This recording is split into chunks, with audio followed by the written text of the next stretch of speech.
Next up, I've got the privilege of introducing the Minister for Sydney and Minister for Enterprise, Investment and Trade, Stuart Ayres.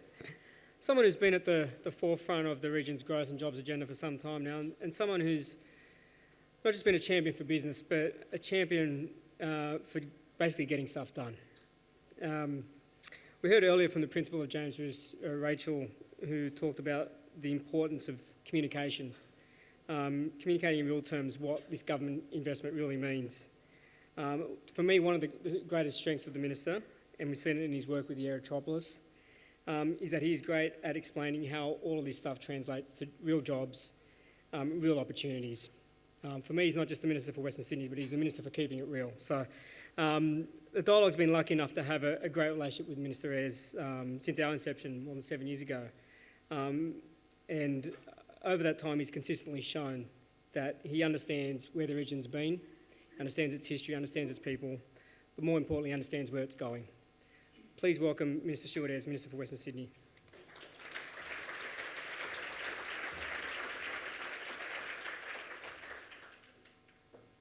Thanks, Adam. It's wonderful to be here. To the traditional custodians of the land, I'd like to recognise them and thank them for their custodianship of land. This was and always will be Aboriginal land. I think it's important that we recognise that as we gather here today. I was at I'll call it a lunch yesterday with a few people who wanted to talk about Western Sydney. I offered myself up as an auction item to support a particular charity. And when I found myself sitting at this lunch with a group of people, 5 or 6 people that I'd never met before, they raised with me Blacktown Hospital. And they were most concerned that I had not taken all of this credit for the amazing work that the government had put into Blacktown Hospital. And it got me thinking a little bit about today's remarks. And I think sometimes in life when you're spending your time in every single day, getting one foot in front of the other, really outcomes and objectives focused, that you don't take the time to reflect on the journey that you've been on. And I think it's important that as business leaders and community leaders, we should always take some time to reflect on performance, debrief on how things have happened, how do we make things work better, where could we have improved things. And I'd like to think that through my time as a minister, and Adam alluded to the concept of keeping it real. I don't think Western Sydney would let me do anything other than keep it real. I think they can spot a fraud pretty quickly. But in the lead up to these remarks and last night, I started to contemplate this journey. And for me, this month represents my 12th year in the Parliament. And I got elected in a class of 1 in a by-election back in June 2010. And I thought about the very first thing that I decided I would fight for, the thing that needed to change in my local community. And there were two things. One was the Nepean Creative and Performing Arts High School. It's located on the Great Western Highway in Emu Plains, and it was a school in decline. And the previous government put up a sign out the front of the school, and they changed the name of the school from Nepean High to the Nepean and Creative and Performing Arts High School. The only other investment that they made in that school was a dance rail and 4 mirrors in a classroom. I thought, this idea of a creative and performing arts high school is a pretty good idea. Why don't we actually back that concept in?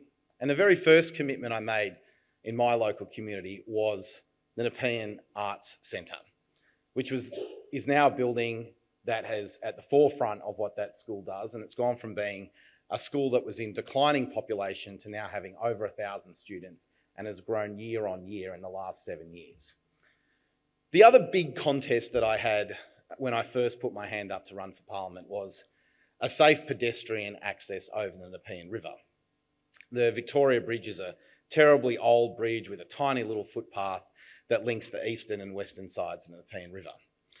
And we came up with this idea to create an iconic architectural bridge crossing that would allow people in my hometown of Penrith to safely walk across the river.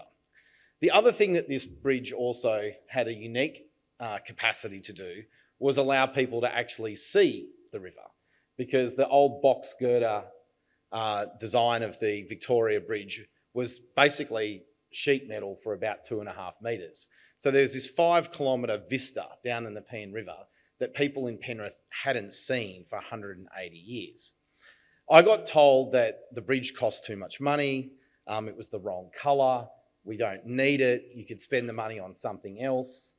But I stuck to the commitment that we were going to build this bridge. Since we opened that bridge, there's been $155 million of investment in the immediate 6 kilometres of walking path around the Nepean River, in new restaurants, new hotels, new cafes.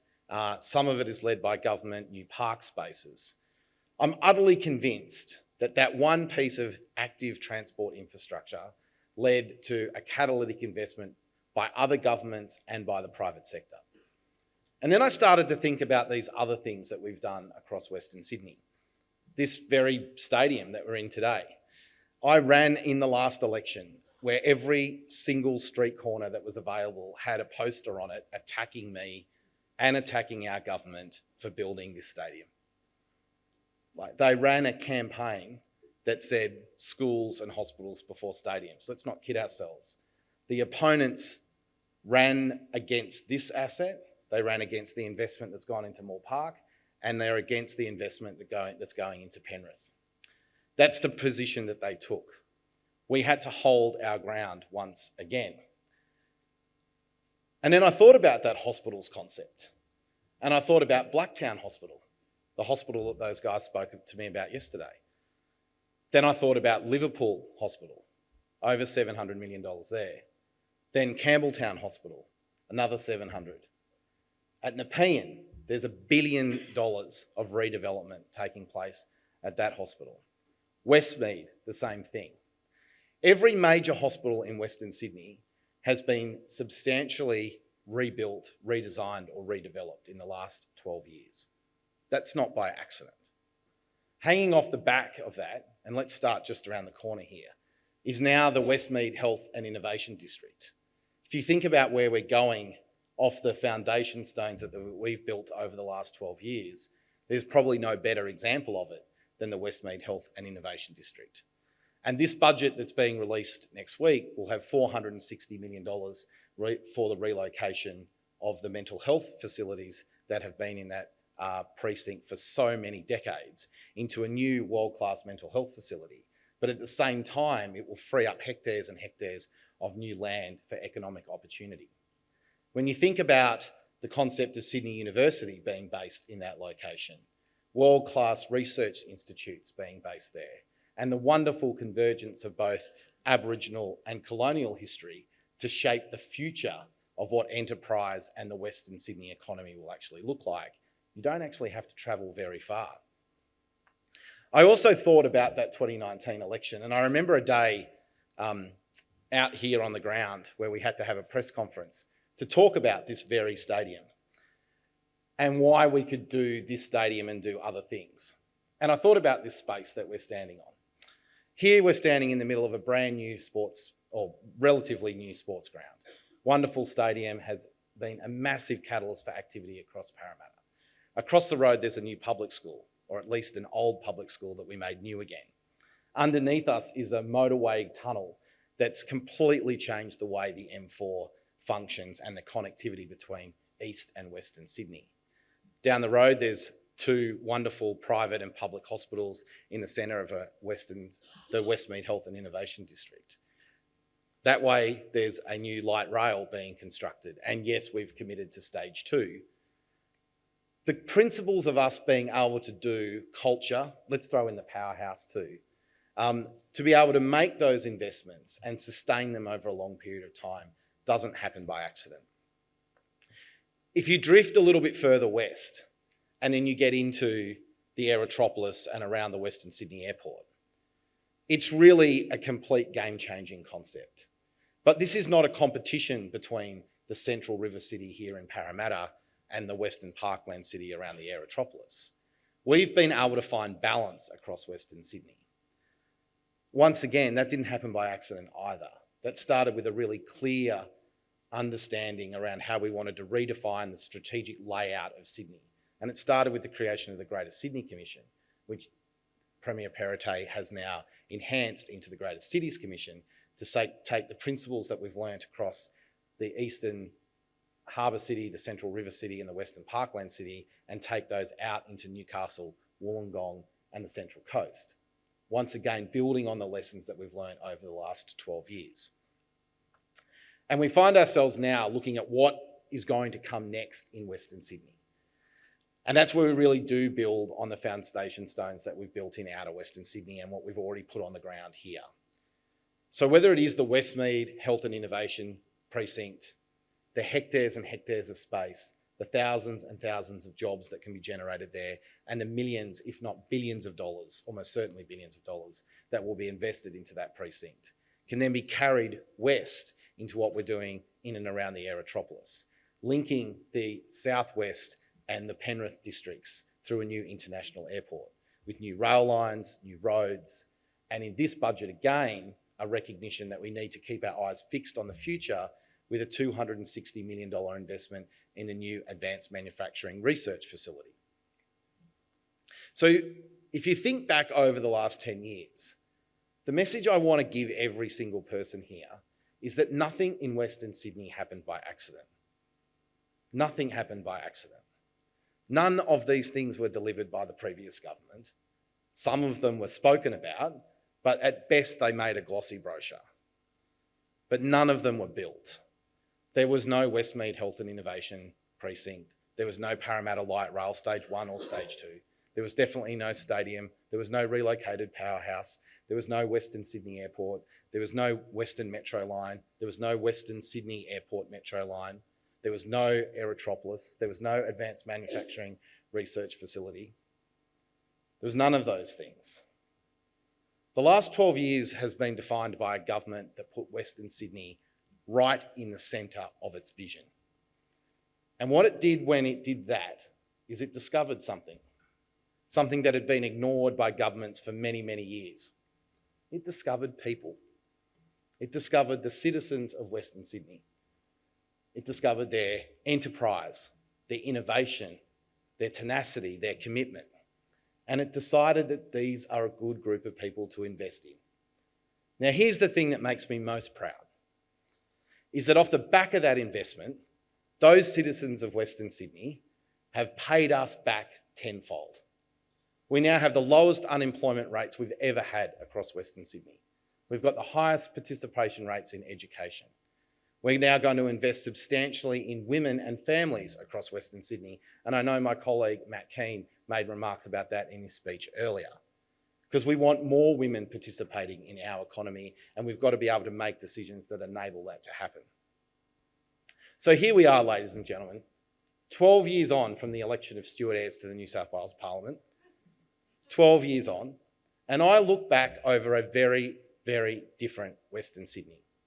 Now, I know that I've played just a small little role in that, but the thing that I'm most proud about is the confidence that exists across Western Sydney now. We're no longer second best. In fact, Western Sydney demands its own new standard. It's asking governments to keep delivering into Western Sydney. And now what is happening off the back of that investment and that commitment to the citizens of Western Sydney is Western Sydney is investing in itself. The businesses that have set up here, the commitment to education, the commitment to universities, the commitment to local infrastructure has meant Western Sydney Capital doesn't have to leave Western Sydney to get a good return. And once Western Sydney got really confident about itself, something else magical happened. Lots of other people got really confident about Western Sydney too. And so now international investment arrives in Western Sydney from all over the world. So much so that I had to work with the Premier to create a whole new department to focus on the principles of enterprise, investment and trade to ensure that we can keep this momentum up. And you're all here in a room because you want to be part of the future of Western Sydney. So when you go through the rest of this Ignite conference, do two things. Remind yourself that nothing that has happened over the last 12 years has happened by accident. and remind yourself that you will determine its future. It's not up to government anymore to deliver everything into Western Sydney. We've put the enabling infrastructure on the ground. We've set the policy conditions, and we've made a firm commitment to continue to back the citizens of Western Sydney, and I hope you back us too. Have a great day.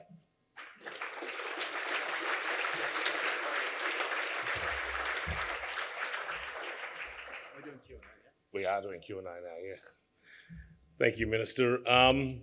I think you just saw not only Stuart's, he's getting, you think there might be an election next year, he's almost getting the stride there. He's reminding us, and quite rightly, little thing I said about Stuart before, I'm the son of a federal minister who built a stadium right here before he rebuilt it for Parramatta, and the proudest boast for the member for Penrith is going to build a footy stadium right there for the premiership winning Panthers.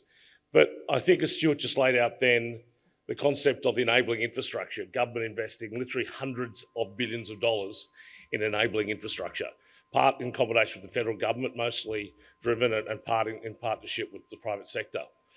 And I think, Minister, that's why after 7 years of a successful attempt with Boomtown to talk about that, we've created this gig to take the challenge you just put to everybody. In a way, the easy bit's building the infrastructure, the hard bit's curating the gig. And so I suppose I put you wearing your hat as now, not just Minister for Western Sydney, but as Minister for Innovation and Enterprise. How do we use, and Amy will be speaking this afternoon as well, more specifically from the agency and department perspective, but how do the people in this room work with government to actually let Western Sydney kids aspire to more than just flipping burgers like I did when I was growing up as a Westie, and or driving a forklift in warehousing? How do we literally curate those jobs to make sure we keep the talent and bring the investment so that we can have a thick, dense economy, not one just based on public infrastructure and private residential construction? Are you going to do this Q&A from there? You can do whichever suits you. Why don't you stand there? Yeah. I'm not going to sit down when you do that. No, we'll do this. Here. Done. There's even a microphone for you. There you go. Let's make this like fireside chat style, standing up. Standing fireside chat. Well, let's. I'll give you an example.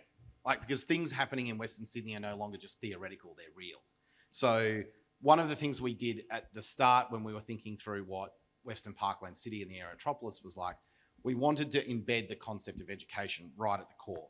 And so this concept of a new education training model had rolled around in our heads for a long time. And Jennifer Westacott, the head of the BCA, was really strong on knowing that the education system had to continue to evolve, and we almost had to be the internal disruptor. And so that's what the NEDM really became. But the NEDM's just not a theory, it's real. There's actually a micro-credential course that exists between GE, one of the largest companies in the world, and particularly their additive manufacturing business, Western Sydney University, and there are micro-credentialing course students in their course right now at Western Sydney University at Kingswood. So this is just about showcasing to residents and particularly young people across Western Sydney, what does the future of the economy look like, and being really, really bold and frank with them that opportunity exists in Western Sydney today. So add your Minister for Trade hat. When we took the study tour to East London in 2019, we got the stark example at Canary Wharf that local capital didn't want anything to do with Canary Wharf in East London, the bigotry of the local banks, and it took foreign banks and foreign companies that came in. We pretty much kicked off the Aerotropolis the same way here. It's predominantly anchored by Japanese and American companies. There's a few like Vitex, but in the early days there were very few local companies. And even with Parramatta, it wasn't originally, to their credit, they bounced back CBA, but originally it was NAB, a Victorian bank, that sort of came into Parramatta, and now CBA, to their credit, have fought back even stronger and have taken the lead. Again, in this battle, they're both here, and they know I love a bit of competition with the two of them fighting for Western Sydney. It's fantastic. But how do you're off to India and the Premier's off to Japan pretty soon. We've announced earlier today our Japan initiative to try and curate that. How does Western Sydney take that remarkable multicultural base that it has and help you in those trade links to drive foreign capital in while the Aussies finally catch up and bring their money as well? Yeah, well, I think you've got to make it easy to do business in New South Wales. We've been an overt advocate of free trade.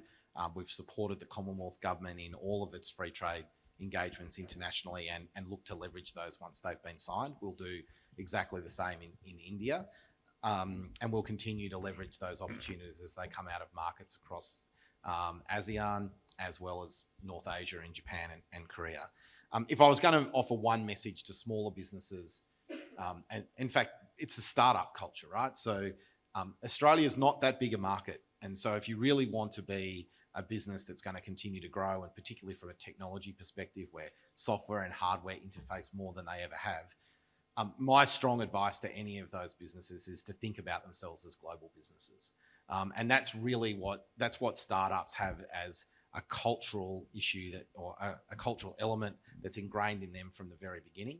And I think if Western Sydney constantly thinks about itself as a region that's going to engage economically on an international stage and not just service its local market, some businesses will miss and fail. That's part of the culture of businesses finding what's successful. Being not afraid to fail is going to be important, but having a strong international focus. And we are immensely and incredibly uniquely placed to take full advantage of that, given that we do have such a multicultural diaspora to leverage so many networks across the globe. I know India is high on your agenda too, Japan and India, two obvious markets. Do you see Investment New South Wales playing a role almost concierging local-based suppliers with the Hitachis and NECs of the world that are coming in? Is there what role do you play as sort of broker? Yeah, well, Concierge is exactly what we do. We concierge engagement into the state.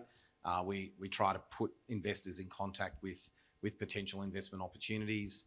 We try to clear the pathway when it comes to particularly planning and closing some of those gaps down. A lot of people just don't talk the government language of New South Wales. They might talk the government language of their own country, but they don't quite know it. So we kind of translate government talk and bring investors closer to each other. But we also are pretty bolshy inside government to say, what are the things we have to do to make the Aerotropolis more investment friendly or make Parramatta more investment friendly? How hard is that? I mean, knowing the nature of government, the scariest things in government, ministers like you who want to get stuff done, and bureaucrats with you who want to plough the field rather than just sit back and box tick. Is the culture of governance in New South Wales conducive to that? Are we as welcome as we could be for private finance? Are we going back to a model we had a little while ago, more private investment after we've had a burst of government through pandemics and bushfires and privatisation, etc. Are you comfortable that the culture is where it needs to be on both sides of that equation to get the best we can? It's absolutely critical to do private sector investment. The reason why governments invest in enabling infrastructure, and enabling infrastructure can be everything from water and sewage pipes in the ground through to a multi-billion-dollar. Gough got elected by putting sewage pipes in the ground, and a multi-billion-dollar metro line or a light rail line or airport, whatever it might be. All of those things enable private sector activity. So there's no point in doing this unless you're going to get private sector capital that follows in. 9 in 10 New South Wales citizens of a working age are employed by someone other than the New South Wales government. We should remind ourselves of that a lot.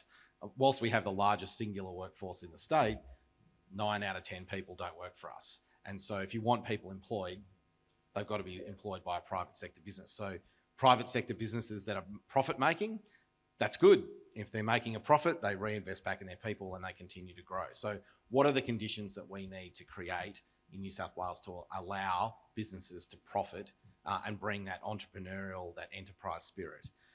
From an inside government perspective, I don't have that view, Chris, about the kind of... I've gone out of my way to not create an adversarial arrangement with the public sector. My view is that there is an immensely talented group of people who are as dedicated and as committed to the future of New South Wales, the future of Western Sydney, the quality of the citizens that exist in that state in the New South Wales public service. And there is a truckload of people in the public service that are much smarter than me. And so, go and find all those people and put them in your team and point them in the right direction, wind them up, and when they run out of gas, give them another little shove along. I agree. They just always need a political champion to give them the... but that's our role, right? The role of leaders in any organisation is to give clarity of direction, motivation, a clear sense of vision, and then leave enough space for the creative juices. It's the wrong thing to think that the New South Wales public sector, or public service I should say, doesn't have creativity and energy in it. It's got a lot of it. It just needs to be harnessed and pushed in the right direction. Last one for us, Mike Mrdak, to come and with a vote of thanks. You quite rightly stood here before and ran through the list of very heroic, or beyond commendable, heroic infrastructure investments the state government's made. Quite remarkable, including particularly in health. And for us, health is not only a public service in the West, it's increasingly the smart jobs, health and education clusters that happen. However, one bit that's missing, and Parramatta Rail has been announced, which is wonderful. Premier gave a commitment at Boomtown in November that Bankstown Hospital would go to the CBD of Bankstown. It's been a fair while since that $1.3 billion was announced. Is there any hope we're going to get the hospital where we need it to be to really create jobs on top near a metro station, downtown Bankstown, anytime soon? Oh, well, look, we're going to build a $1.3+ billion hospital in Bankstown.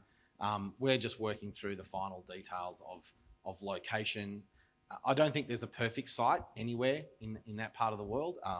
There's a lot of legacy issues around where rail lines are and road corridors, and it's really important. Near the uni would be good. Well, I don't think it. In the end, I don't think it matters that much. But I do think that you can create multipliers about where you place it. But wherever you place that hospital, it's going to have things that you're going to have to adjust for. If you put it smack bang in the middle of the CBD, that's going to create some issues that will need an operational overlay to account for those.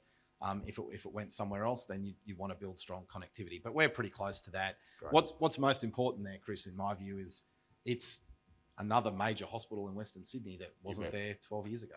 And Campbelltown Stage 2 is about to do, which is wonderful. So. And look, I don't do a lot of sort of political remarks because I largely, like I said, I'm pretty much forward focused. Whenever my time in politics ends, it'll end, and you only get to look back on the things that you've achieved and worked with people to get done. But I think sometimes we've just been so focused on the next outcome that I did wonder overnight whether have we become so used to just having things happen in Western Sydney that we've forgotten that there's strong public representation from local representatives. There's strong representation from passionate Western Sydney advocates like yourself. There's a dedicated group of people in the New South Wales Public Service who have toiled away to make those things happen. Anything that's happened in the last 12 years didn't happen by accident. You bet, but plenty's happened, absolutely. I might ask Mike Mrdak, one of our patrons and the executive chairman of NEC, to propose a vote of thanks. Thanks very much, Chris. Minister, thank you very much for joining us today. And you've proven again what an effective leader you are for the community of Western Sydney. And most importantly today, Minister, you really highlighted the importance of talking about success, because often we forget just how far we've come as a Western Sydney community. And celebrating success is important because people want to be with winners. And you've talked up Western Sydney and you've made things happen. And as Adam mentioned, not only are you a minister that's got things done, but I think you've stood out because you've talked about not only the value of Western Sydney, but the values of Western Sydney and how important they are to a community and the strength of a community. Ladies and gentlemen, on behalf of Western Sydney Dialogue and particularly for NEC Australia, very pleased to be able to work with the Dialogue and with the Minister in terms of investing in Western Sydney's future. Ladies and gentlemen, will you join me in thanking the Minister?